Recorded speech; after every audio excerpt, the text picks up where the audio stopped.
Hello, everyone, and welcome back to Misquoting Jesus. Today, we are talking about the Gospel of Luke and the Acts of the Apostles. Now, these two texts are widely understood to be a two-volume set written by a single author. Given that we've spoken before on Misquoting Jesus about just how difficult it is to identify an author of an ancient text, why are scholars so sure that these two are written by a single author? Who was that author, if we know? And why on earth would they write two books when they could have just written the one? Stay tuned for all of that and so much more on today's Misquoting Jesus. Welcome to Misquoting Jesus with Bart, the only show where a 6-time New York Times best-selling author and world-renowned Bible scholar uncovers the many fascinating, little-known facts about the New Testament, the historical Jesus, and the rise of Christianity. I'm your host, Megan Lewis. Let's begin. Good morning, Bart. How are you doing today? Yep, I'm doing A-okay today. Things are all right. How about you? Yep, also very good. Looking forward to hearing about the Gospel of Luke and Acts of the Apostles. If you're ready to tell us about them. We'll see. I think so. I've been thinking about them for about 50 years, so I think I'm probably ready to talk about them. Probably a good time to start the talking part of the process. Do you remember when you first learned about this relationship between the Gospel of Luke and the Acts of the Apostles? I certainly remember when I didn't know about the relationship. It was sort of a shock to my system because when I was 15, I had a born again experience and became an evangelical Christian, and I decided, well, okay, I better read the Bible because I'm a Bible believing Christian now. So let's see what's in it. And so I had I started trying to read the King James, and man, that was too complicated. I couldn't understand these words, and it wasn't just the these and thous. It's the grammar. Oh man, this is hard. I didn't think the Bible would be hard. So someone suggested I pick up a volume of a translation called it's called Good News for Modern Man. Back when we didn't realize that was a problem, generically and everything. So anyway, I picked it up, and it was more kind of paraphrastic, more kind of a looser translation, and I could understand. So I read the Gospel of Matthew. I said, "Oh, this is great! You know, the life, the birth, the life, the death, the resurrection of Jesus. Oh, this is interesting." I read Mark. That's like the other one. It's like the life and death and resurrection. Read Luke. Same. That's it. That's good. It's more of the same. John, okay, yeah, and so I thought the entire Bible was that way. I had no idea. I mean, I had been raised in the church. I was raised in the Episcopal Church and was an altar boy and was active in the church, but I knew nothing about what was actually in the Bible. And I just thought, I didn't know there were 27 books, but I knew there were a lot of them, and I thought they were all like books about Jesus. I get to the book of Acts. Well, wait a second. This isn't about Jesus. I want to hear more about Jesus. Someone's missing. Where's Jesus here? He starts out there, but then he goes up to heaven. Like, oh my God, what's going to happen now? How can this be a long book? And so I read Acts, and so I had no idea at that time, and I didn't realize that there were also like epistles to come, and then a book of Revelation. I really didn't know. But then, 2 years later, I was enrolled at Moody Bible Institute, which was an evangelical Bible college, and there I learned quite well what the Bible was, and among other things, we learned there that Luke and Acts were written by the same author, and this was firmly taught there, as it is almost everywhere. But the difference, of course, is that at Moody Bible Institute, every book was written by the same author. I mean, it's the New Testament isn't 27 books. It's one book written by God. And so as I developed in scholarship, I came to realize, in fact, there are multiple authors and that these two books really do appear to be written by the same person. So what is it about these books that lead authors to think that they have a single author? Yeah, I think the reason, I suppose it's widely known that that's the case, but I think a lot of people don't notice that or think about it for this kind of odd reason that in the canon of the New Testament, there's a book inserted between the two. The Gospel of John appears between Luke and Acts, and so you don't kind of read Luke and Acts as two volumes of the single work because you think it comes after John, and so you might not notice it. But if you read it closely, I mean, I should have noticed this as a 15-year-old, but I didn't. If you read it closely, the beginnings of these two books are the are a dead giveaway. It's not the only reason for thinking so, but it's something that should alert you to the fact that this author's the same person. Because in the first book, the Gospel of Luke, the author, who does not name himself, says that there have been many others who have written accounts of the things that Jesus had said and done, the things that have been accomplished among us, and now he is going to give an accurate account to, and he says, and he dedicates it to a man named Theophilus. So to you, Theophilus, I'm writing this account so you can know what really happened. That's in the very first 4 verses of the Gospel of Luke. When you get to the beginning of Acts, the author begins by saying, so Theophilus, in my first volume, I described the things Jesus said and did. Now I'm going to talk about, and so like when you read those 2 things, you realize, wait a second, this is like he's continuing the story now. And it does begin where Luke ends with the ascension of Jesus. Is there reason to think that, I mean, there obviously is reason to think that this is a single author, but why do people not view it as someone kind of adding to, or like a forgery almost, writing in the name to the same person, a sequel? Yeah. There actually are some scholars who argue that there are different authors. I wouldn't say it's a widely held view, but it's held by a few scholars who have that kind of view. If it's written by somebody else, it's someone who's trying to imitate the other. The reason that really hasn't caught on, I don't think it's caught on a lot, is because when you read through the books, even though they're about different things, one is about the life, death, and resurrection of Jesus. The other is about the spread of Christianity throughout the Roman world after Jesus' death. And so the content is different, but the themes are consistent. The kinds of things that happen in the Gospel of Luke that are thematically distinctive of Luke continue in the book of Acts. And many things, and so it's set up, one of the ways it's interestingly set up is that the things that happen to Jesus and the things that Jesus does in the Gospel of Luke are replicated by what the disciples experience and what they do in the book of Acts. So that's another clue that like somebody has this continuity in mind. You could say, well, a forger could do that. The writing style is very similar between the two. The grammar is very similar. The vocabulary is very similar. The themes are very similar. The theology is very similar. And so if you're just kind of being dispassionate about it and saying, is this by the same author? I mean, he doesn't come out and say I'm the same author, but basically he does. And it's the same thing all the way through. It can tell us a continuous story. And you can't do that with any of the other Gospels and the book of Acts. And so it really looks like, it could be somebody's forging it, but there's not really any evidence of it. And of course, I'm very big on forgery. I love detecting forgeries, and I don't mind digging down deep to find out. I mean, I read a couple of books on forgery, and I just don't think this is one of them because you don't have the evidence. I see. Thank you. Do we have any information? I always feel silly asking this question because the answer is always a resounding no. Do we know anything at all about who might have written these books? The answer is a resounding yes.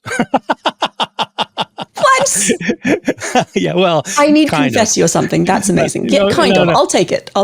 Kind of. Well, no. I mean, if you mean, do we know the name? The answer is no. A resounding no.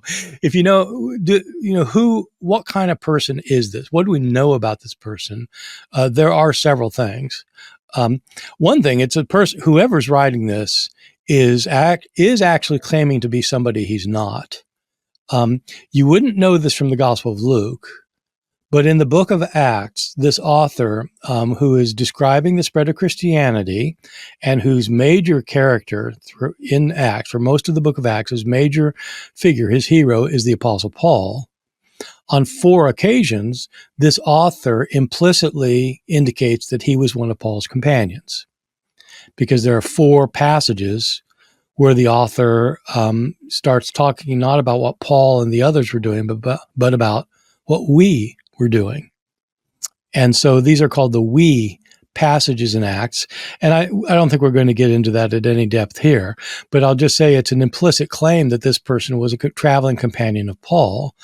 And these 4 passages, even though they seem kind of tucked away, and you kind of think, well, if the author really wanted to be claiming to be Paul's, a friend of Paul's, and wouldn't he like come out and say it and really kind of stress it? And yeah, you might think so, but he just has these 4 little passages, and since then, for 2,000 years, everyone has assumed he's a companion of Paul, and so he's like terrifically effective. But there are very, very good reasons. Again, these are not things we're going to be talking about much here, but we will be later. For why we think that that this author was not one of Paul's traveling companions. But we do know other things about him. We know, for example, that he absolutely appears to be non-Jewish because of various indications in both texts. He's a Greek-speaking Christian. He appears to be writing much later than Paul, decades after Paul's death. We know that because the Gospel of Luke, his first volume, is dependent on the Gospel of Mark. It borrows a number of stories from Mark, word for word, and Mark was almost certainly written around the year 70. And so Luke is usually dated to the mid-80s, and Peter and Paul would have died in the mid-60s. So anyway, so it's a Greek-speaking Christian living somewhere outside of Israel. He doesn't seem to know the geography of Israel particularly well. He's a follower of Paul, even though there are things about Paul he doesn't know very well, apparently. And so there are things about him we know. We just don't know who he is. How about this character Theophilus? Do we know anything at all about him and why someone would be writing a book for him? 2 books. Well, there are 2 books. Yeah, there are two major theories about it. The most popular theory, I think, that was the one I was kind of taught, not just in Bible college, but actually through graduate school. What I think a lot of scholars assume is that this Theophilus was an actual human being, and he's called Most Excellent Theophilus. That term, Most Excellent, might not sound like anything significant, but the other time the author of Acts uses it, it's in relationship to a Roman official, an administrative official. There are aspects of both Luke and Acts that look like the author is trying to emphasize, even more than other writers of the New Testament, that Christianity is not a threat to Roman society, that Jesus was not killed for actually committing any crimes against the state, that he was completely innocent, and that the followers of Jesus don't do anything to violate state law, and that they're completely innocent. And so it looks kind of like this person is defending Christianity against charges leveled against them by non-Christians. And so this theory is that Theophilus is a local Roman administrator, and that the author is writing to him to explain that he doesn't need to persecute Christians because they haven't done anything wrong, and in fact, they're good for society. So that's one theory, and I would say, I suppose it's the most dominant theory. I don't really know what the majority view is. The other view, and that's what I thought for a long time, the other view is one that I came to appreciate in graduate school and have held for many years, which is that Theophilus actually is not a real person, but that the name Theophilus is symbolic. The name Theophilus literally means, theos means God, and philos comes from philia, which means love. And so it's the one who's beloved of God, or it's the lover of God, or both.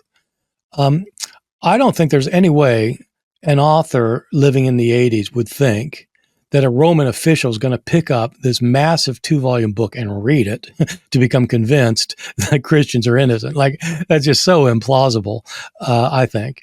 But it's these other books, the other Gospels, appear to be all written for the Christian communities of the authors. And I think that's what this author is doing. He's writing for his Christian community, those who are beloved of God, those who love God, and he's picking a symbolic dedication name so they'll realize this is written for them. Excellent, thank you. We're going to take a very brief break. We will be right back to talk about things like genre and the themes and materials that appear in both of these works. Jesus and Paul are the 2 most important figures in the history of Christianity. But did they even agree with one another? Join acclaimed scholar Bart in his online course, Paul and Jesus, The Great Divide, where you'll dive deep into the complex relationship between Paul and Jesus, explore their differing views on crucial issues, and uncover the profound impact of their teachings on the early Christian faith. In this 8-lesson course, you'll gain valuable insights into the historical context of Jesus and Paul's beliefs, their views on salvation, and their understanding of the Jewish law. Don't miss out on this unique opportunity to enrich your understanding of these influential figures. Visit bartehrman.com/Paul to learn more or sign up today. And remember to use discount code MJPodcast for a special offer. Once again, that's bartehrman.com/Paul with a discount code MJPodcast. Welcome back, everyone. We are talking about the Gospel of Luke and Acts of the Apostles, and I'm going to open the second half of the interview by asking whether these two books are in the same genre. Are they both biographies? Are they both histories? What's going on with this?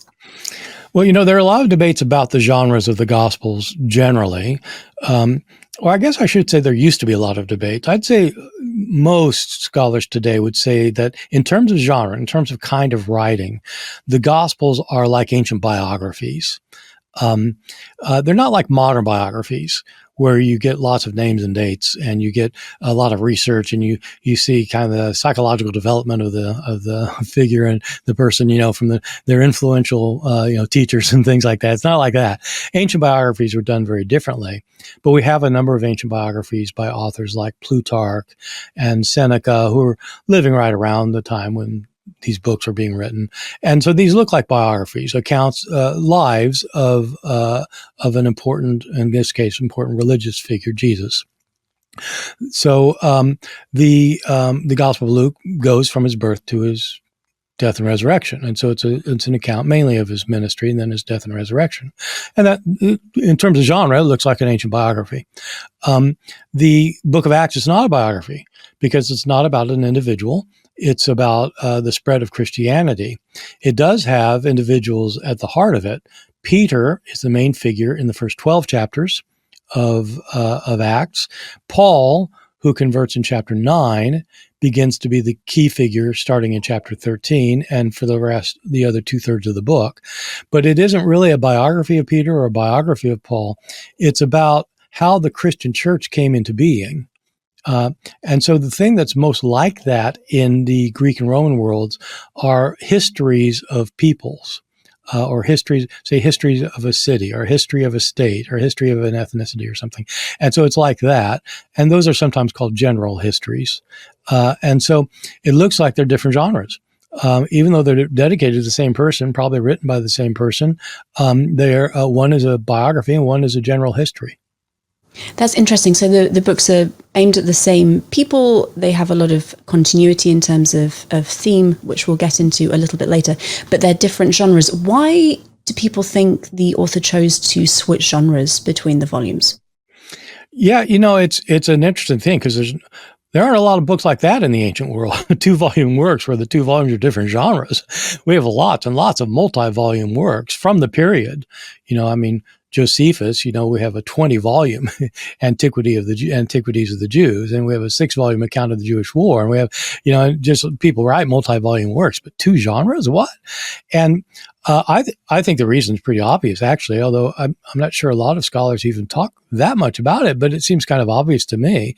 If you're going to write about the life and death of Jesus, you write a biography. You're writing about, an individual. But Acts is trying to take the story forward by talking about how Jesus' influence spread throughout the world. And so the topic now is about the beginning of the Christian church. And so there's absolute coherence between these two in terms of interest and theme and theology. And but because of the different contents of what it involves, he had to write in 2 different genres. And so it's a little bit odd, but I think it's pretty clear that's why it had to be that way. So you mentioned in one of your previous questions that, or in one of your previous answers, that the book of Acts takes events in Jesus' lifetime and kind of recreates them through the apostles. Can you give some examples along those lines of how the 2 books complement each other? Yeah. So, when you see the life of Jesus in the Gospel of Luke, there are a number of very interesting things. Luke, more than the other Gospels, emphasizes the role of the Spirit the Holy Spirit in the life of Jesus. The Spirit comes upon him. The Spirit drives him into the wilderness. The Spirit is the one who tells him what to preach. The Spirit inspires his miracles. I mean, it's like Spirit, a lot more than the other Gospels. And when you get to the book of Acts, it's all about the Spirit. Just as the Spirit came upon Jesus at his baptism, that comes upon the disciples on the day of Pentecost. Just as it led Jesus to do miracles, it leads the apostles to do the miracles. Just as it told Jesus what to preach, it tells the apostles what to preach. Just as it directed Jesus' life, it directs the apostles' life. And some of the things are very common. I mean, Jesus does certain miracles. He heals the sick. He casts out demons. He raises the dead. And the apostles do the same things. They heal the sick, they cast out demons, they raise the dead, and so you have that kind of thematic continuity between the two. Jesus ends up being persecuted by Jewish authorities in Jerusalem, who punish him, and the apostles start out being persecuted by the same Jewish authorities in Jerusalem and get punished by them. Jesus' mission is not going to fail because it's all according to the plan of God. This is a theme in Luke about the divine plan, how it's necessary for these things to be. And the whole thing in the book of Acts is going according to the plan of God. These things are necessary to be. And so that kind of thematic similarity is something you get precisely between Luke and Acts, and you wouldn't be able to trace it out nearly as well in between, say, any of the other Gospels and Acts. What message is this continuity really being used to portray to the audience? The revolutionary thing about the Christian message, one of the very big revolutionary things, was that it was claiming that this new understanding of the God of the Jews, that it's not just about God of the Jews and his chosen people, the Jews, but that he has taken the message of salvation. He didn't take it away from the Jews, but it went from the Jews to the Gentiles, and that God now has inaugurated a new thing with Jesus, that an unexpected thing in Jesus. Most Jews at the time, historically, so not in terms of the writings or the stories, but historically, most Jews at the time simply thought that the Christian message was contrary to their understanding of the God of the Jews from Scripture. And Christians wanted to emphasize, no, in fact, there's continuity. This is what God planned all along. And Paul preaches that message, and other apostles preach that message. The book of Acts, the book of Luke and the book of Acts try to demonstrate that. The continuity is to show that Jesus really is the Messiah predicted by Scripture, and the entire point of the predictions of the Messiah is that Messiah would bring salvation not just to the Jewish people, but to all people, and that this was God's plan from the very beginning. And so it's trying to emphasize there's not discontinuity with like this weird new thing coming along claiming to be the truth. It's that this was the idea from the outset. Excellent. And so then that continuity between early Judaism and Jesus leads into continuity between Jesus and the apostles, which you see in the book of Acts. That's exactly right. I mean, it's the Hebrew Bible leads up to the prophets of the Jews who predict Jesus, who comes exactly as he was predicted in Luke, and that in fact from the beginning God had planned that this coming of Jesus would lead to the apostles, which would lead to the spread of Christianity, which would lead to the salvation of the world. And so it goes from like the creation of the world to the salvation of the world, and it's all right there in the story of Luke and Acts. Do we know how persuasive ancient peoples were finding this argument of continuity? Well, the argument of continuity was mainly, in some ways, it was mainly directed toward Jews to emphasize, that this is a fulfillment of what you believe. Whether it seems unusual to you, you look at it, you'll see this was a fulfillment. And that argument was not very persuasive to most Jews. I mean, most Jews actually rejected the Christian message and said, no, that's not what the Messiah is supposed to be. Jesus clearly was not chosen by God. He got crucified as a public criminal. And the things that the Christians are preaching, that God now has moved from the chosen people, the Jews, who keep his law, to Gentiles who have nothing to do with his law. Like you're saying that you're the people of God. You're not even circumcised. You don't keep kosher. You don't observe the Sabbath. You don't keep the festival. What do you mean you are the people of God?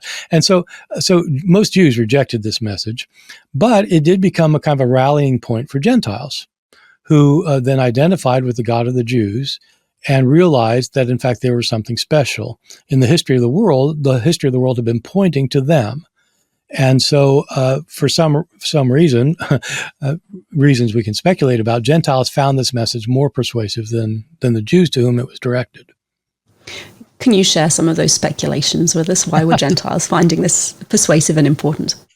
It's a strange phenomenon that many people haven't thought of. I mean, most people agree that, Christianity became primarily a Gentile religion.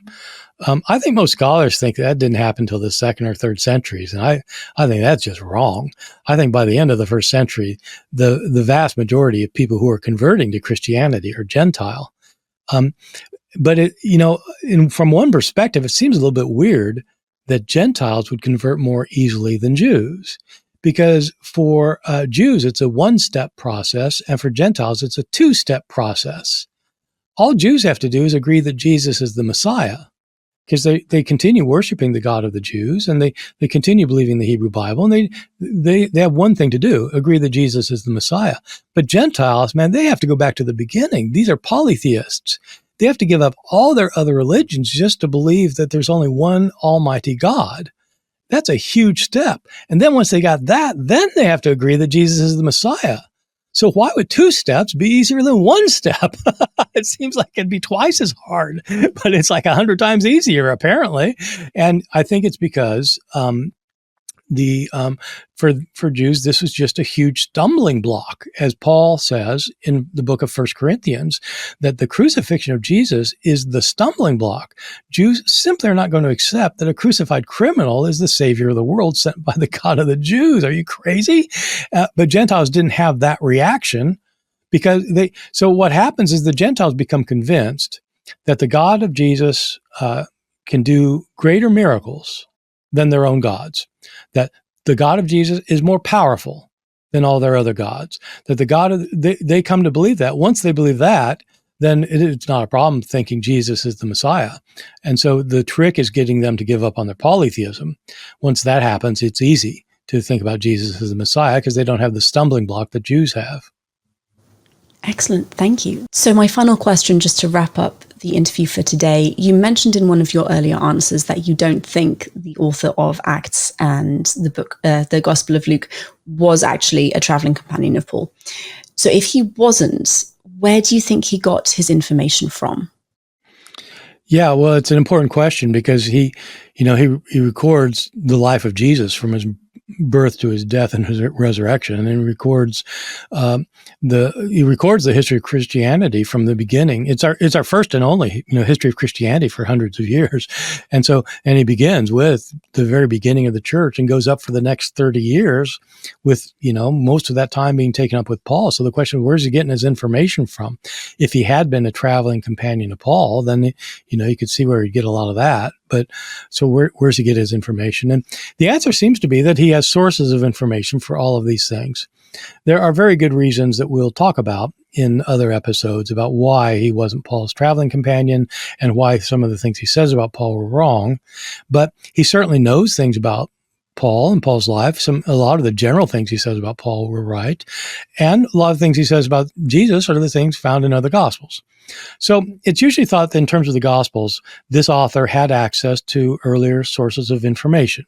He doesn't claim to be a follower of Jesus during his lifetime, but he had read the Gospel of Mark, and he uses Mark, and he had other sources, probably this Q source that we talk about, and other sources of information. And it appears that he had sources of information for Paul. There's very little to suggest he actually knew Paul personally. In fact, whenever he says something in detail about what Paul said and did, if it's something that Paul himself also talks about in one of his own letters, they're at odds with each other. and even basic major things, he doesn't seem to really understand what Paul's actual preaching was about, for example, as we'll talk about in other episodes. So It looks like he has sources of information, and people have speculated that there were written documents. There might have been some travelogues floating around. There's certainly stories about how Christianity spread to places throughout the empire, and lots of stories about Paul floating around. He's heard stories, possibly he's read stories, and so it's all based on second, third, fourth-hand information. But he puts all together into these two coherent volumes that tie together, and so it ends up being a beautiful story. And I don't think we mentioned this, but we probably should. When you ask people who wrote most of the New Testament, people who know something about the Bible will typically say Paul, because he wrote all those letters. But in fact, if you look at the volume, the author Luke, we call him Luke, we don't know what his name was, he wrote more than anybody, a lot more than Paul did. The two volumes, Luke and Acts, take up about a fourth of the entire New Testament. And so he's a very important author, and he's provided a kind of a coherent account. That's a beautiful account when you go from beginning to end. Thank you. We're actually going to be getting into the characterization of Paul a little more in a future episode, so I'm going to cut it here, and we'll get back to that in a couple of weeks. We are going to take the briefest of breaks, then we're going to be back with news and updates and also some listeners' questions. This is Bart's Weekly Update, where we get to catch up on all the latest about Dr. Ehrman's book releases, speaking engagements, ehrmanblog.org happenings, and online course launches. So, next week is our live anniversary recording. I'm very excited. Yeah, me too. We did that last year and we had a blast. And yeah, well, it's kind of hard to believe that. I was just thinking the other day, I get emails from people, friends, like I haven't been in contact with in forever. And they write me and say, "Oh yeah, I'll listen to your podcast." And, really? And it's like, it's just been so great because we're able to reach people that otherwise we wouldn't be able to reach. And so it's been great fun. But the 2-year anniversary thing, this anniversary thing's great because we started out, thinking, I think the last one we did, we were thinking like, okay, first year, maybe we'll have 100 questions for first year, 200 questions, but that ain't going to work because we keep doing this thing forever. So this will be a live thing, and people will ask questions and I'll answer them. And hope I don't get stumped on too many of them. It's going to be fun. It was an awful lot of fun last year. And if people are interested in asking a question, you can just go to www.bartehrman.com/askbart. Put your question in there. Make sure you tag it as being for the live anniversary recording. And I will get back to you. You do obviously need to be available to come on to our stream to ask the question on the evening of the 22nd. So make sure you can actually attend before you send in your question. And we'll get back to you with organizational details. And if you're not going to ask a question or your question isn't selected, please just join us live on YouTube and listen along, and you can leave your comments and it'll be a wonderful evening. We also have another course coming up, which is the reason that we've been talking about Acts today. I mean, that and the fact that you've been thinking about it for the last 50 years. What kinds of things are you going to be covering in the course? Yeah, I'm really looking forward to this one. I was actually walking my dog today thinking about what I would want to do in this course. And there's like so much you can do, but it'll be an 8-lecture course, a weekend course, a Saturday, Sunday thing in November. And I'm going to talk about what Acts is all about, what we know about the author and such, and when he wrote and that kind of thing, but mainly about the kinds of themes in Acts. It's our first account of the spread of Christianity, and the main character in Acts is somebody we have writings from, letters from. So we can compare what Acts says with what Paul himself says. And so part of my thing is going to be literary, just showing how very powerful this literature is. People like pass over because they just think they're reading about what happened in the past, instead of understanding like the message this author is trying to convey is really pretty interesting. But also like, how does it compare with Paul? I mean, do they contradict each other? Is it like in tiny little things? Is it in big things? Is it like in major things? What is it? And so it's going to be all of that kind of wrapped up in an 8-lecture course. Now it's time for Questions from Listeners, where Bart answers real questions submitted by Misquoting Jesus fans. If you'd like to submit a question for future segments, please visit bartehrman.com/askbart. Bart, are you ready for some listeners' questions? I'm ready. I'm ready. I'm ready for the questions. I don't know if I'm ready with the answers. First up, in the modern versions of the Bible, Christians call their God, God, basically using a common noun as a proper noun. Was that practice also common in early versions of New Testament books?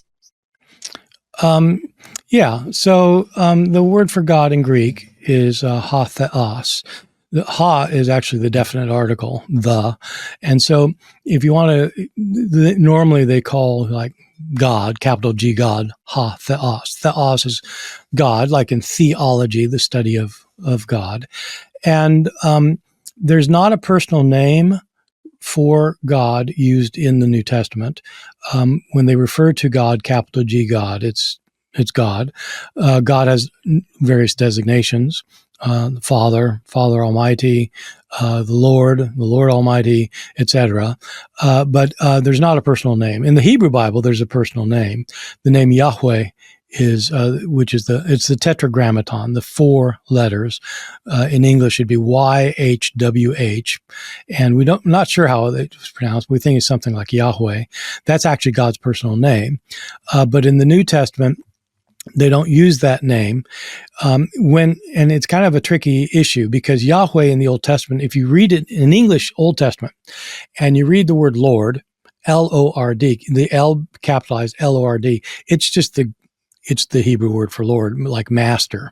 But if you read it capital L, capital O, capital R, capital D, that's the English word for Yahweh. Okay, so they would pronounce, if they read the name Yahweh out loud, they weren't supposed to because it's the sacred name, the tetragrammaton. So they had to say something else instead of Yahweh. So they would say Lord. They'd say Adonai, the word for my Lord. And in translation, then it came into Lord. So in the New Testament, when they're talking about the Lord God, that would be Yahweh. It's all very confusing, isn't it? But I do want to make the point that the personal name of God is not used in the New Testament, and that personal name refers to what Christians end up calling God the Father. And many Christians, for some reason these days, think that Jesus is being portrayed in the New Testament as God the Father, Yahweh. And no, that's not right. He's not God. He's not Yahweh in the New Testament. All right. Sorry, that's a long answer to a simple question. Perfect answer, and not a simple question at all. What was the historical Jesus' understanding of the Jewish law, and how did it differ from other Jewish sects, such as the Pharisees? For example, did he believe that converts to Judaism had to follow the law? So that would require a book. But I can say a few things about it. It's actually central to the book I'm writing now, a central issue, because I'm writing this book on Jesus' ethics. And Jesus' views of ethics closely related to his understanding of the Jewish law.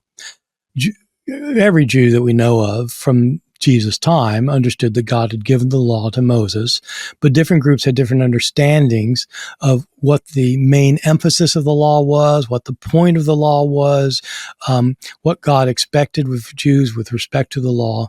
And so it isn't like just Jesus against the Pharisees. The Pharisees have a view, Sadducees have a view, Essenes have a view, common folk have probably a bunch of different views. Jesus has a view, other teachers have views.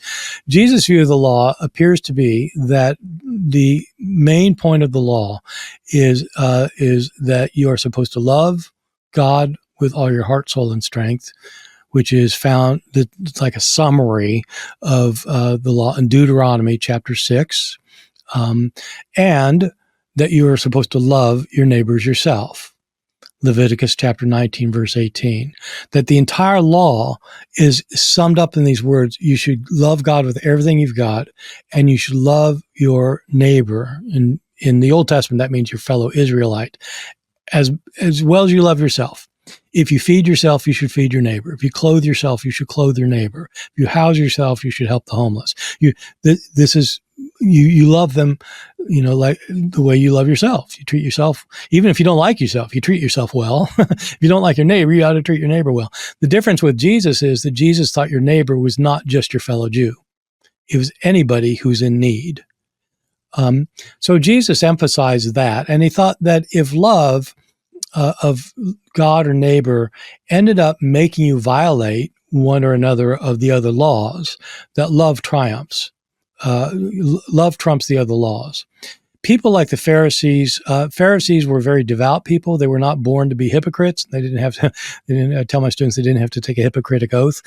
It's not that they were all hypocrites, but the Pharisees did think that you had to keep the laws rigorously. And they devised oral laws that are not found in the Torah that would help make sure that people didn't break the written law. And other groups of Jews, like the Sadducees or Essenes, didn't really subscribe to these laws. Jesus didn't subscribe to these laws, and he thought it really wasn't the point. The point isn't knowing exactly which things to tithe. The point is to love your neighbors yourself. And so that was Jesus' view. Did he think that converts to Judaism should keep the law? Yeah, he probably thought everybody should keep the law, but it didn't mean like, of course. I mean, he kept Sabbath. He was circumcised, and Jesus probably kept kosher. And yeah, he probably thought people following the God of the Jews, of course, should do what you're supposed to love him. If he tells you to do this, you're going to do it. Excellent. Thank you very much.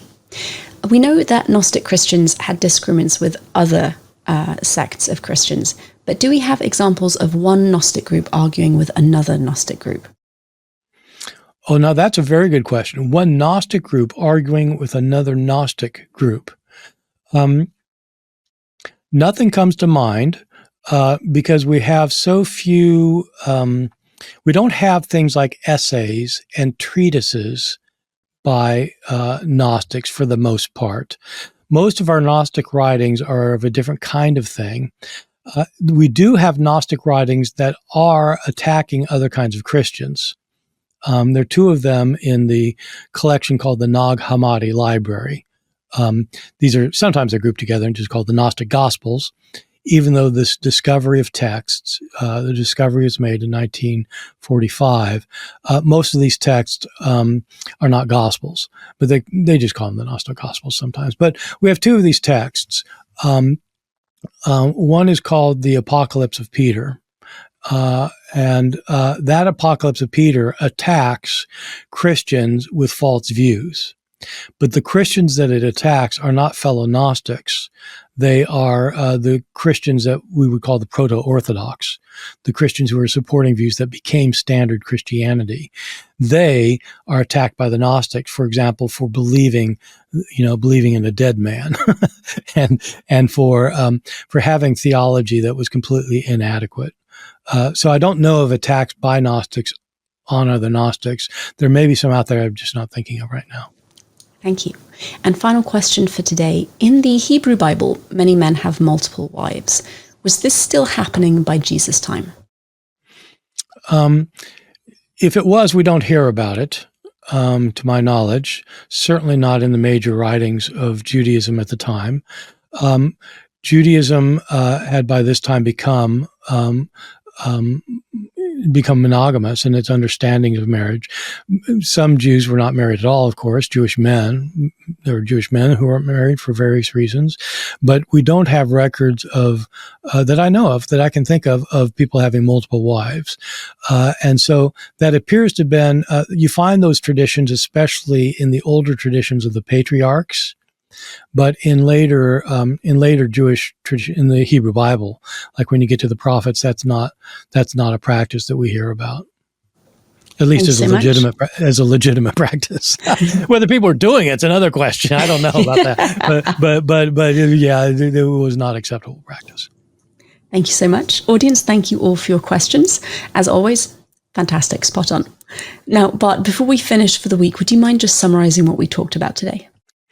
Yeah, we're talking about this 2-volume work, Luke and Acts, and it's an interesting phenomenon. They take up about a fourth of the entire New Testament, apparently written by the same person. And we were talking about why is it that it looks almost certain that these are two books written by the same person, even though they're different genres. One is a biography, one is a kind of a history of Christianity, but they appear to be to coalesce with each other.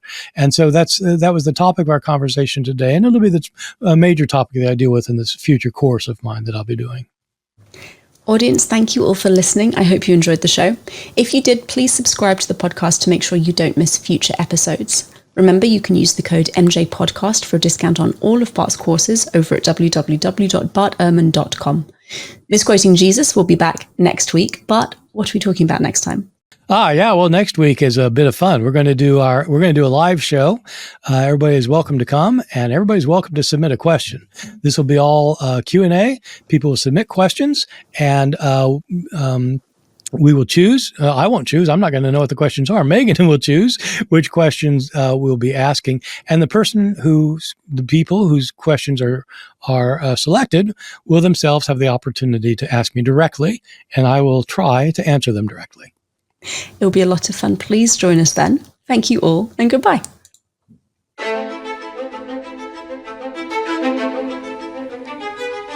This has been an episode of Misquoting Jesus with Bart Ehrman. We'll be back with a new episode next Tuesday, so please be sure to subscribe to our show for free on your favorite podcast listening app or on Bart Ehrman's YouTube channel so you don't miss out. From Bart Ehrman and myself, Megan Lewis, thank you for joining us.